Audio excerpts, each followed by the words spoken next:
అదంతా అనవసరం. మీరు నాతో మాట్లాడాల్సిన అవసరం లేదు. నేను మీకు సమాధానం చెప్పాల్సిన అవసరం అంతకంటే లేదు. ఉంది. ఫ్యాక్టరీ ఎందుకు మూసేశారో సమాధానం చెప్పాల్సిన బాధ్యత మీకుంది. నా ఇష్టం. మీ ఇష్టాలు మీ ఇంట్లో, ఫ్యాక్టరీ మీద కాదు. ఫ్యాక్టరీ పెట్టుబడి నాది.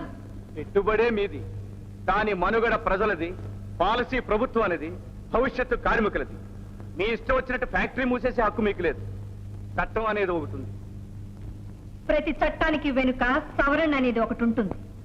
ఆ సవరణ అనేది మీ స్వార్థానికి ఉపయోగించుకుంటే ఆపడానికి ప్రభుత్వం అనేది ఒకటి ఉంది. ఆ ప్రభుత్వం మీద సవాలు చేయడానికి కోర్టు అనేది కూడా ఒకటి ఉంది.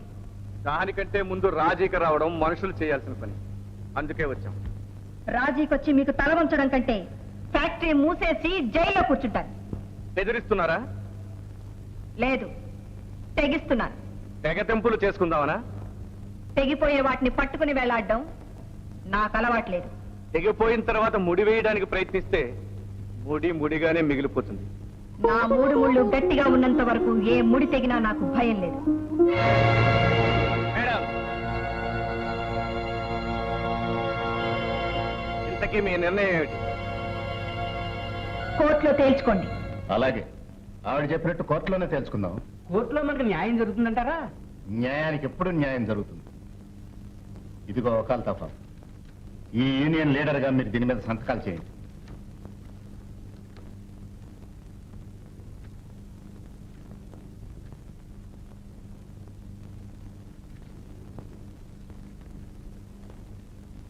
గీత, ఏమండి? పెన్ తీసుకురా.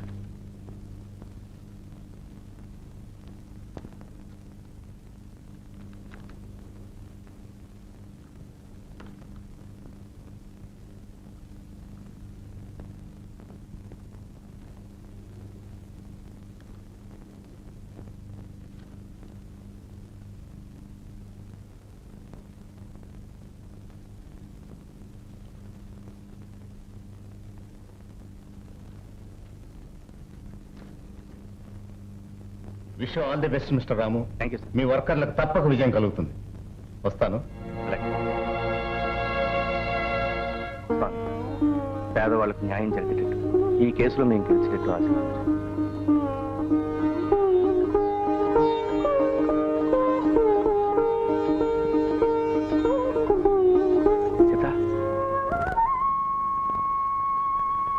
ఏమిటి? ఏమండి, మిమ్మల్ని ఆశీర్వదించడానికి ఎంతో మంది దేవుళ్ళున్నారు, కానీ నాకున్న దేవుడు మీరొక్కరేనండి. నేను ఈ కేసులో గెలిచేటట్టు నన్ను ఆశీర్వదించండి.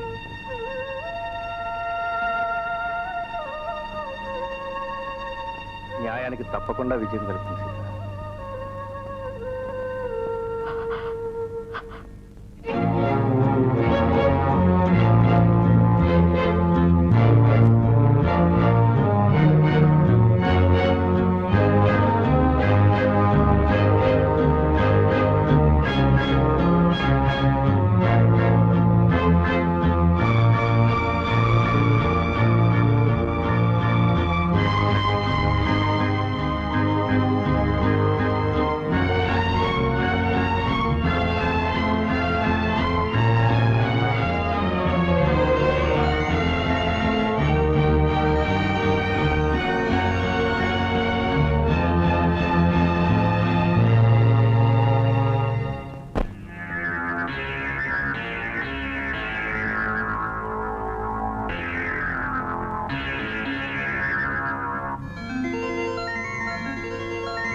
మాట్లాడేది న్యాయంతో కానీ మనుషులతో కాదు. అనవసరంగా అవతల వాడిని అవమానించడం రెచ్చగొట్టడం మంచిది కాదు. ఈ విషయం ఇంతటితో ఆపండి. పదండి.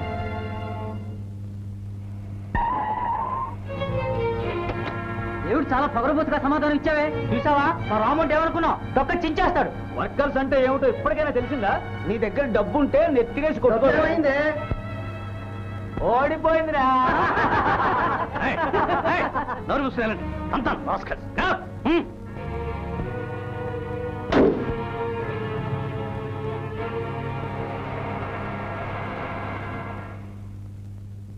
ఫ్యాక్టరీ లాకౌట్ చేయడానికి సిద్ధపడితే వర్కర్లకి గతంలో ఇవ్వవలసిన బోనస్సులు 2 సంవత్సరాల జీతం నష్టపరిహారంగా చెల్లించవలసి ఉంటుందని కోర్టు వారు తీర్మానించడమైనది.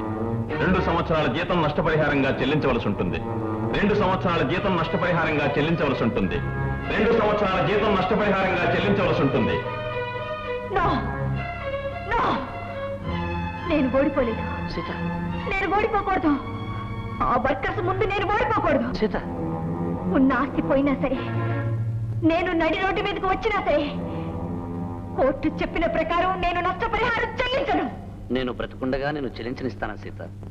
ఒకవేళ కోర్టు ఇటువంటి తీర్పునిస్తే ఏం చేయాలో లాయర్తో ముందుగానే ఆలోచించాను. అతను దారి చెప్పాడు. ఏమిటి? ఫ్యాక్టరీ ఎవరికైనా అమ్మేసినట్టు రాస్తాను. వాళ్ళు ఎదురు తిరిగితే?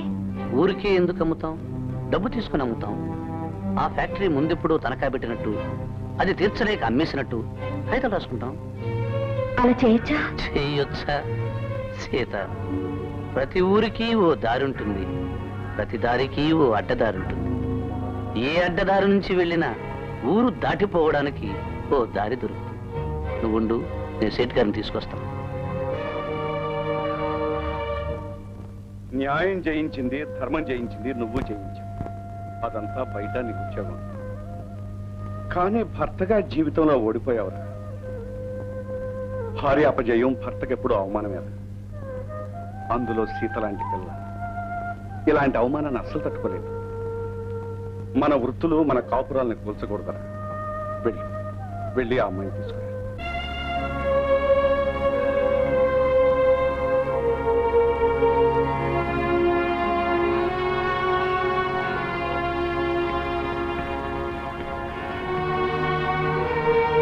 సీత,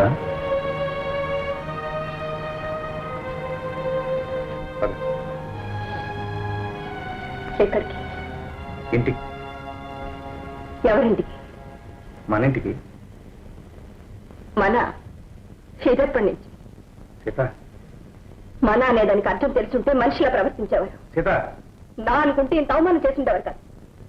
ఇందులో నేను చేసిందే ఉంది. జరిగినవన్నీ నువ్వు చేసుకున్నవే. అవును, నేనే చేసుకున్నాను. మీరెవ్వరు ఏమీ చేయకుండా చేసుకున్నాను. నిరాహార దీక్ష నేనే చేశాను, కోర్టుకి నేనే వెళ్ళాను కదూ. బోనస్ ఇవ్వకపోతే నిరాహార దీక్ష చేశాం. నువ్వు వెళ్ళమంటేనే కోర్టుకు వెళ్ళాం. వెళ్ళాను, నేను చెప్పాను, చేసేశారు. అయితే ఇప్పుడు చెప్తున్నాను, నన్ను చంపండి.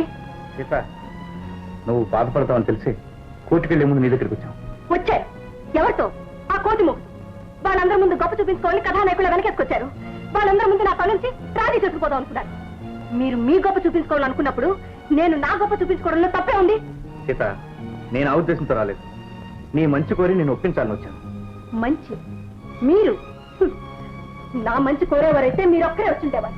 సీత, తప్పు నీది, వాళ్ళకి కాదు, వాళ్ళ బోనస్ వాళ్ళకి పారైన భర్తగా ఒక్క మాట చెప్పుంటే నేను చేసుండేదాన్ని కదా.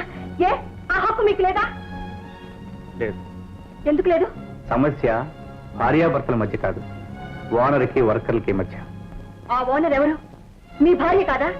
భార్య మంచి చెడ్డలతో భర్తకు పని లేదా? భార్యని చెప్పి నీకిష్టం లేని పనిని బలవంతాన్ని నేను ఇష్టం దొరకమంటావా? సీత, నీకంటూ కొన్ని సిద్ధాంతాలున్నాయి, నాకంటూ కొన్ని పద్ధతులున్నాయి.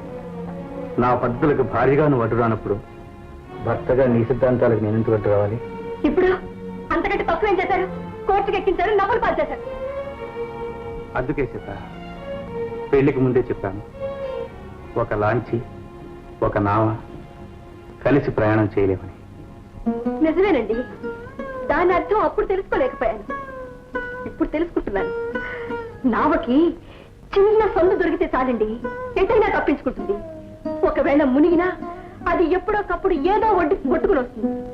కానీ లాంచి దాని బరువు అది మోసుకోలేక, ఆటు పొట్టు తట్టుకోలేక మధ్యలోనే మునిగిపోతుందండి. మీరు మాత్రం నావలా తప్పించుకుని తీసుకున్నారు నన్ను ముందు